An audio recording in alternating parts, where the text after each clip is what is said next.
2021년 첫 주가 시작이 되었습니다. 다 함께 마음을 모아 주님 앞에 찬양하며 나아가기를 원합니다. 우리는 주님의 보좌 앞에 모였습니다.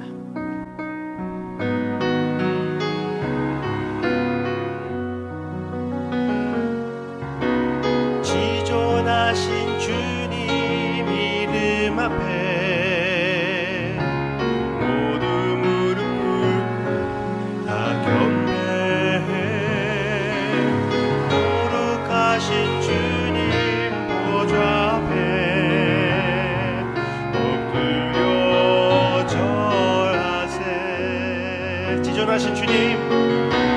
지존하신 주님 이름 앞에 모두 무릎 꿇고 다 경배해. 거룩하신 주님 보좌 앞에 엎드려 절하세. 예수는 그리스도,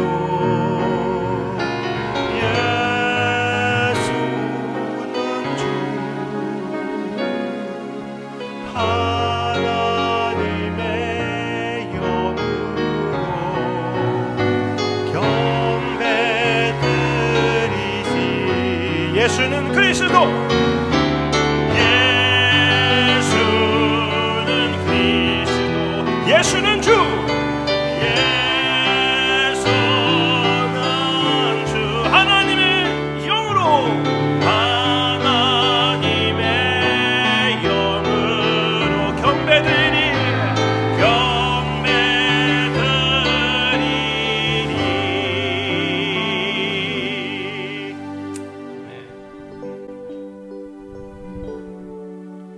누가 뭐라고 해도 주님께 경배드릴 결심을 갖고 주님 앞에 나아가게끔 인도해 주시는 크신 은혜 감사드립니다.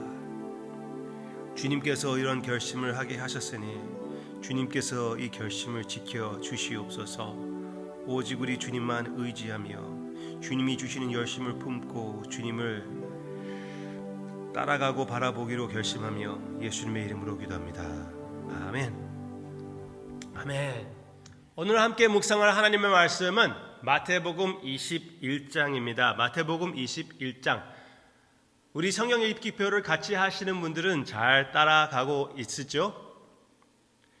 혹 지금 그것을 하지 않으시는 분들도 이미 아직 늦지 않았으니까 여러분들이 마태복음 21장까지 읽고 함께 나아가기를 바랍니다.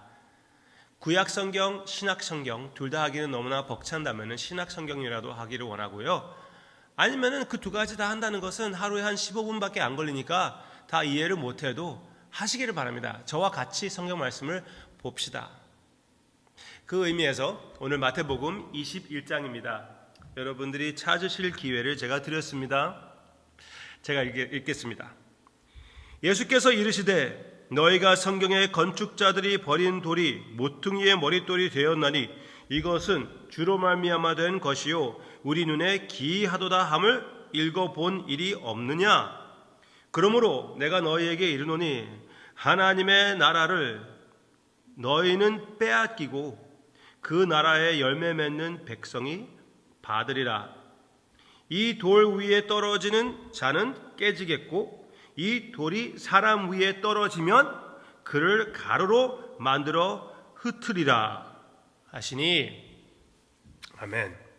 여기까지 우리가 같이 보았습니다. 여기에 나오는, 특별히 여기 44절에 나오는 그 내용에 두 가지 인물이 나오고 있습니다. 먼저 모퉁이 돌이 나오고 있는데, 모퉁이 돌은 다른 인물을 얘기하는 것은 아니지만 하여튼 모퉁이 돌이 무엇을 얘기하는지 여러분들이 알 필요가 있는데, 이것은 예언적으로 하나님이 보내주시는 그 메시아를 얘기하는 것이라고 유대인들은 다 알고 있었어요. 그래서 예수님께서 당신에 대해서 얘기하시면서 모퉁이 돌을 얘기하고 이 모퉁이 돌을 대하는 두 가지의 사람을, 두 가지 존재의 사람을 얘기하시고 있습니다. 이 돌 위에 떨어지는 자가 있고, 이 돌이 사람 위에 떨어지면 또 떨어짐을 당하는 그런 자가 있다는 것입니다. 먼저 그 두 번째 사람을 생각해 봅시다. 이 모퉁이 돌이 사람 위에 떨어지면 그를 가루로 만들어 흩으리라. 그러니까 망할 것이다. 이 돌이 그 사람 위에 떨어지면 그 사람은 완전히 망해버린다 라는 말입니다. 그게 누구입니까? 이 전체를 보면은 그것은 바로 그 당시에 있었던 유대인들, 대제사장들, 바리새인들, 그들을 얘기하는 것입니다. 자기 자신의 의를 의지하는 자들, 이만큼 의롭게 살았으면 됐다고 착각하는 자들, 자기 자신들의 족보를 의지하는 자들, 하나님을 의지하지 못하고 하나님을 마음으로부터 사랑하지 못하는 이런 자들을, 종교인들 대해서 주님께서 그렇게 얘기하는 것입니다. 그 에비던스를 보면은 이 전체에 세 가지 비유가 있는데 그 비유의 핵심은 딱 한 가지입니다. 그 하나님의 나라가 자기 것이라고 주장하고 기대했던 사람들이 외면당하고 그 외에 죄인들과 그리고 창녀들이 먼저 하늘나라에 들어간다는 그 초점이었습니다. 그리고 여기 45절에서 분명히 얘기하고 있지 않습니까? 대제사장들과 바리새인들이 예수의 비유를 듣고 자기들을 가리켜 말씀하신 줄 알고 제대로 해석했습니다. 예수님이 그들에게 세 번씩 이제 얘기하면서 이런 식으로 얘기하십니다. 이 바리새인들에 대해서 얘기하는 것입니다. 이 대제사장들, 제사장들 대해서 얘기하는 것입니다. 지도자들 대해서 얘기하는 것이에요. 이스라엘의 목자들 대해서, 이스라엘을 대표하는 목자들 대해서 예수님께서 이렇게 말씀하시는 것이고, 이 모퉁이 돌을 그들이 외면함으로 그들이 외면을 당할 것을 얘기하는 것입니다. 그들 위에 이 모퉁이 돌이 떨어질 것이고 그들은 완전히 회복 불능한 상태로 망가질 것을 얘기해 주시고 있습니다. 그런데 제가 두 가지 사람이라고 했죠. 첫째는 주님께서 이렇게 얘기를 했어요. 이 돌 위에 떨어지는 자가 있고 이 돌이 사람 위에 떨어지는 그 사람이 있다는 것인데, 첫째는 이 돌 위에 떨어지는 자를 주님께서 얘기했습니다. 제가 이 말씀을 볼 때는 이것을 두 가지 사람으로 해석합니다. 같은 사람을 얘기하는 것이 아닙니다.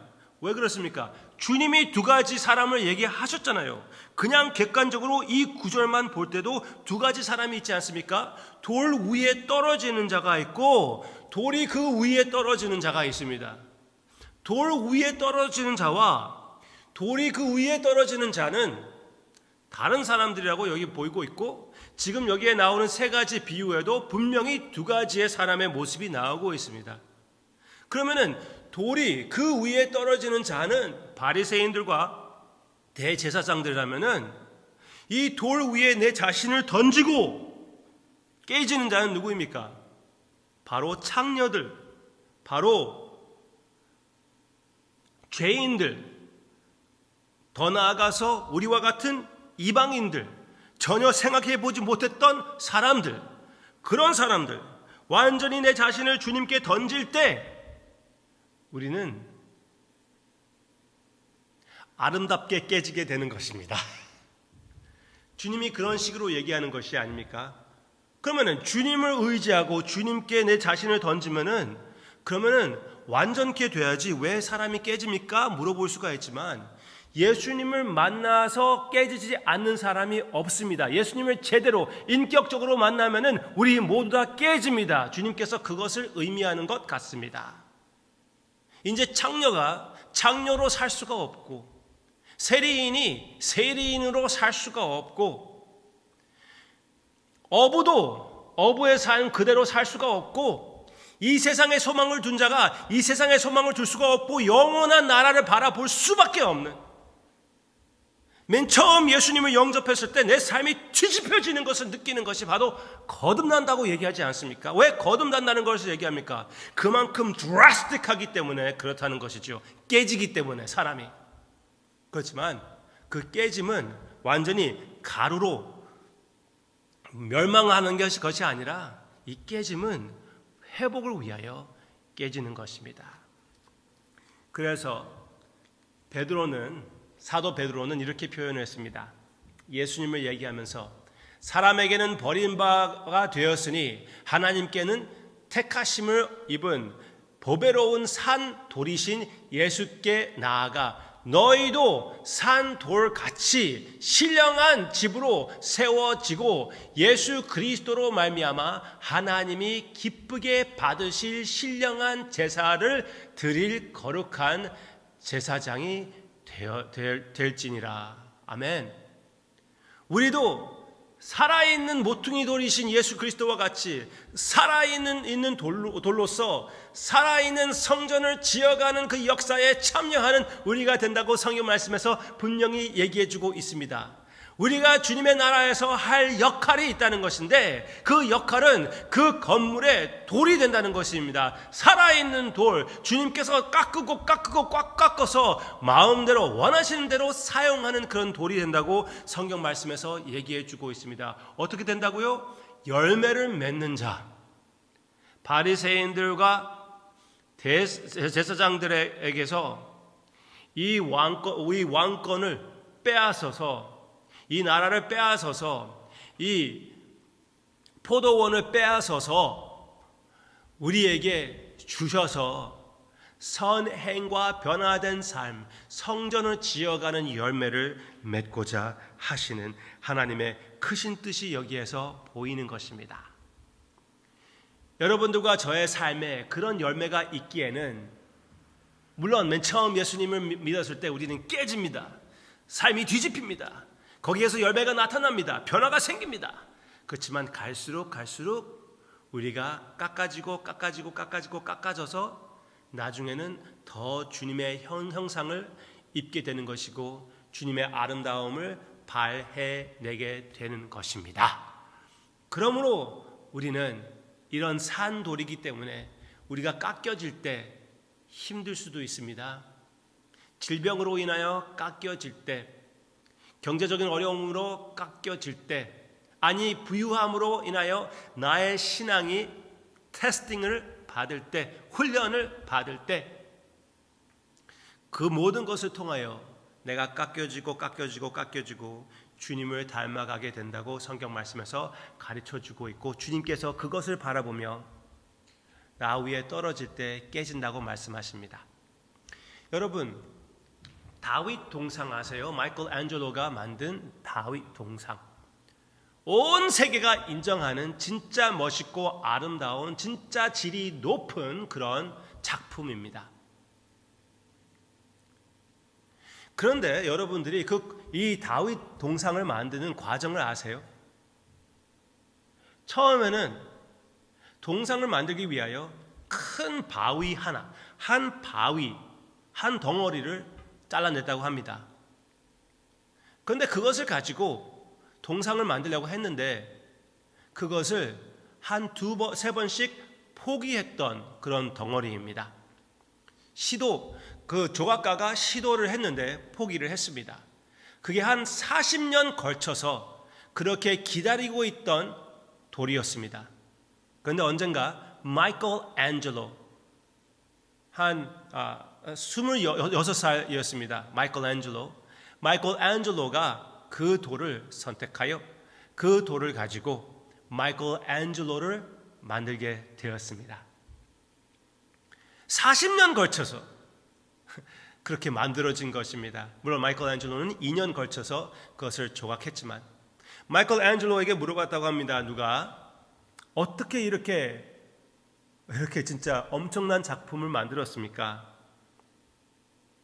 마이클 앤젤로가 이렇게 대답했다고 합니다. 다른 사람들이 이 돌을 보았을 때는 돌만 보였지만 나는 이 돌을 보았을 때 다윗의 모습이 보였습니다. 저는 그냥 다윗이 아닌 부분을 깎아냈을 뿐입니다. 진짜 멋있는 대답이 아닙니까? 여러분들의 삶을 통하여 하나님께서 바라보시는 것은 예수 그리스도의 형상입니다. 우리 교회를 통하여 지금 우리의 모습이 연약하다고 해도 우리 안에 예수 그리스도의 모습을 심어주시고 그것을 바라보시며 예수님께서, 하나님께서 성령님을 통하여 우리의 경험을 통하여 깎아내고 있다는 것을 잘 기억하시고, 여러분 인내심을 가지고 오직 주님을 바라보며 그 깎임에 복종하여 참여하여 예수 그리스도의 인내심, 예수 그리스도의 사랑을 나타내는 여러분들의 삶과 우리의 만남이 되기를 주님의 이름으로 축원합니다. 찬양합시다.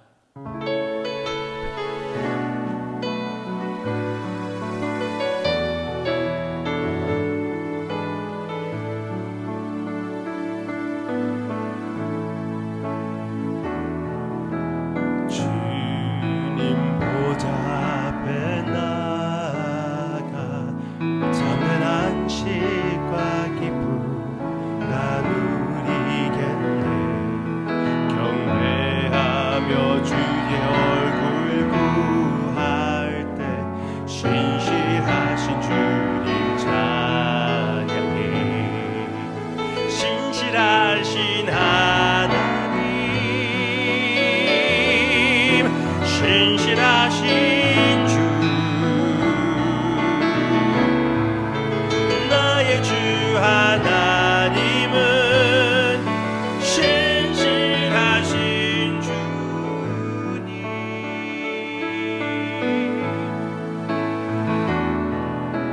기도 들으시는 하나님, 폭풍 속에 내 주의 날개 아래서 내 마음 쉬리니 신실하신 주님 찬양해. 신실하신 하나님, 신실하신 주, 나의 주 하나님은 신실하신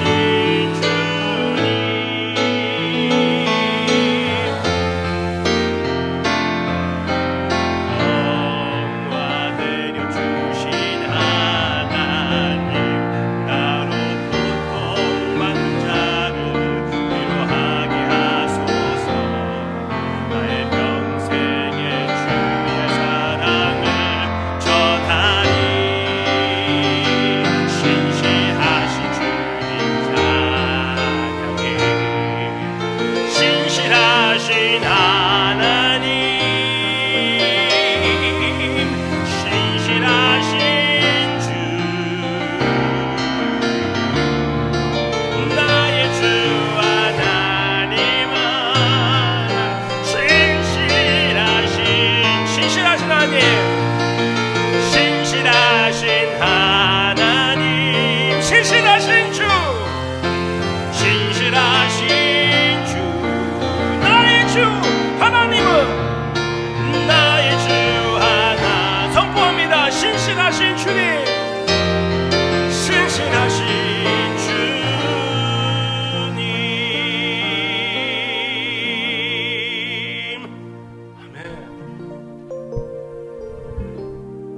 우리 신실하신 주님을, 나의 영원한 반석을, 우리의 삶의 모퉁이 돌이 되어주시는, 우리의 중심을 잡아주시는 주님을 우리 입술로만 아니라 우리의 삶으로 선포하기를 원합니다.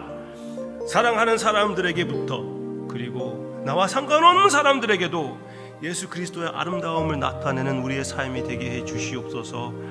그러므로 인하여 주님의 모습으로 닮아가며 주님의 역할에 참여하는 우리, 주님께서 모든 영광을 받아 주시옵소서. 예수님의 이름으로 간절히 기도합니다. 아멘. 아멘.